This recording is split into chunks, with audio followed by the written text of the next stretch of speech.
For thousands of years, gold has been a universal symbol of wealth and a safe haven in uncertain times. From ancient empires to modern financial systems, it has preserved value through wars, inflation, and market crashes. Looking at the numbers, gold has delivered a solid return over the last 5 years, outpacing inflation and providing a stable counterbalance to volatile equities.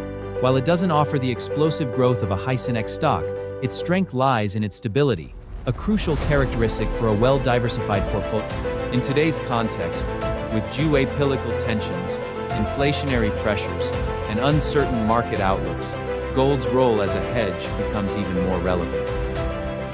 Standard healthy allocation is between 5 to 10% of your total net worth. Use this dip to rebalance your portfolio back to that target if your equity positions have grown too large. You can check live UK pricing and track the market directly on trusted official sources and reputable dealers. Are you buying this gold dip or are you holding cash? Let me know in the comments below.